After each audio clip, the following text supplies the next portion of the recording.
Selamat datang di Moving Forward bersama BRI Ventures dengan saya Niko Wijaya. Pada episode terakhir ini kita akan mencoba berbicara mengenai krisis. Untuk memahami bagaimana cara mengelola krisis, terlebih dahulu kita harus memahami bahwa perubahan adalah sesuatu yang konstan dalam perjalanan sejarah manusia. Pada masa revolusi agrikultur, manusia berpindah dari fase hunting gathering, bergeser kepada memanipulasi alam.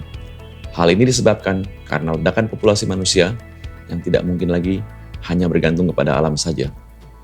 Pada era ini, pertama kalinya manusia dapat menyediakan pasokan makanan yang mencukupi dirinya dan keluarganya. Sehingga untuk mencapai hal tersebut, manusia memutuskan untuk berdiam di satu tempat. Tidak lagi nomaden seperti masa sebelumnya. Revolusi agrikultur menjadi awal terjadinya jumlah ledakan populasi yang semakin banyak, meningkatkan produktivitas, dan peradaban muncul di seluruh belahan bumi. Dengan demikian, terjadilah inovasi yang berlanjut kepada revolusi industri. Hingga saat ini, kita pun masih hidup di era industri modern yang memasuki babak yang dikenal dengan industri 4.0.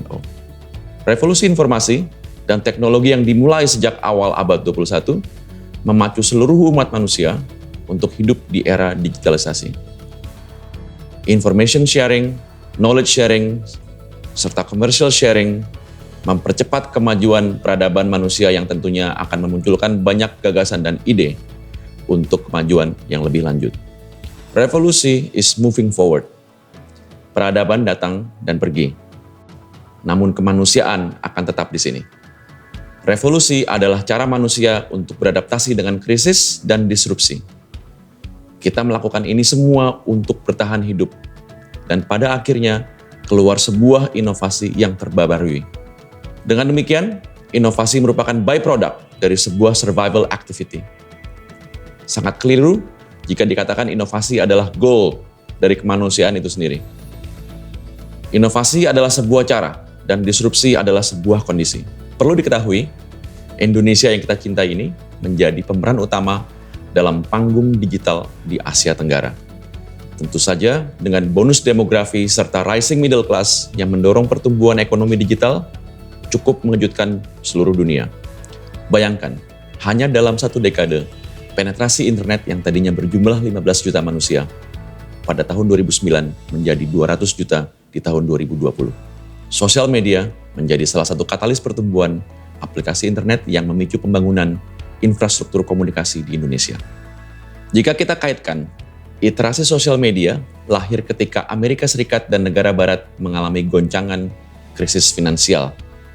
2008, milenial di zamannya mengubah mindset mereka untuk mencari solusi industri yang terbarukan.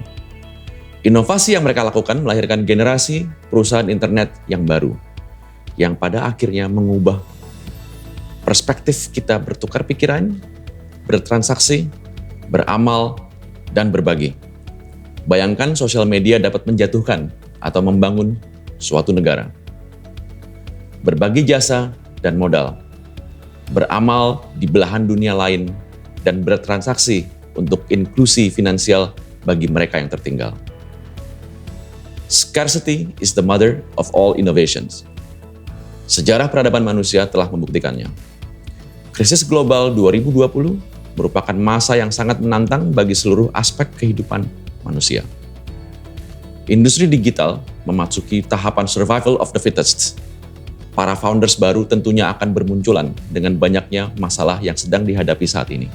Gunakanlah masa seperti ini menjadi waktu yang sangat berharga untuk mempelajari pola yang terdapat di dalam kehidupan masyarakat. Jika Anda baru saja membangun startup dan terhambat dengan adanya krisis sekarang, lakukan iterasi atau pivot terhadap produk yang Anda tawarkan. Krisis global saat ini sebenarnya dapat menjadi percepatan Anda memvalidasi sebuah asumsi.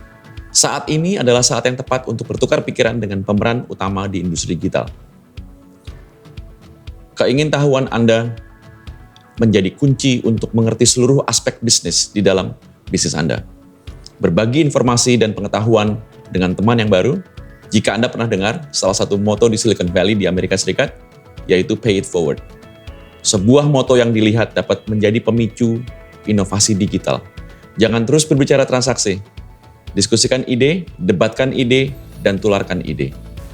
Percaya kepada saya, Anda akan bertemu dengan like-minded people yang akan menjadi mitra Anda di kemudian hari. Dengan demikian para founders, di saat ini marilah kita explore lebih jauh bagaimana mengelola sebuah kondisi yang disruptif dan mengambil pola yang terdapat di saat krisis seperti ini. Tentu tidak mudah dan bicara itu murah. Terima kasih atas perhatiannya. Saya Niko Wijaya, undur diri dan sampai bertemu di dunia nyata.